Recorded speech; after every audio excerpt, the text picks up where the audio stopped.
ఇప్పుడు మీరు బట్టలు కొనాలంటే ఎంత చూస్తారండి? ఒక బట్టల షాపులకి లేడీస్కి వెళ్తే ఇంక చెప్పాలి, మళ్ళీ లేడీస్తో కూడా జెంట్స్ కానీ పోయినాడు అనుకో, వాడి పని అయిపోయా. వాడు ఎప్పుడెప్పుడు ఇంటికి పోరా నాయన, వీళ్ళు ఎప్పుడు బయట వస్తారా నాయన అనుకోవాల్సిందే. వాళ్ళే ఆడ ఎత్తిపోయింది ఒక 5,000 అయితే వాళ్ళు రోజంతా కూడా చూస్తూ ఉంటారు.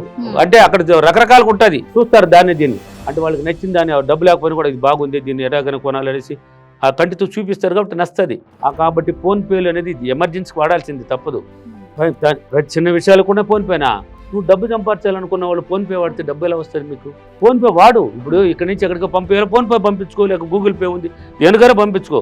నీ ఖర్చుకి, నువ్వు పెట్టే ఖర్చుకి ఒక టిఫిన్ తిన్నా కూడా జోబుల నుంచి లేక పర్సుల నుంచి డబ్బుని ముద్దు పెట్టి ఇవ్వలేకపోతున్నావే, నీ కంటికి నువ్వు చూపించలేదే, డబ్బు ఎలా వస్తుంది? కాబట్టి ఈ లా ఆఫ్ అట్రాక్షన్లో డబ్బును చూపించండి కంటికి. నేను నువ్వు నమ్ముకో, దాని కంటికి చూపిస్తూ ఉండు, అది నచ్చాలి, బాగా నచ్చిపోతుంది. ఇది ఉంటే చాలు, మనం అందంగా తయారవచ్చు, మేకప్ వేసుకోవచ్చు.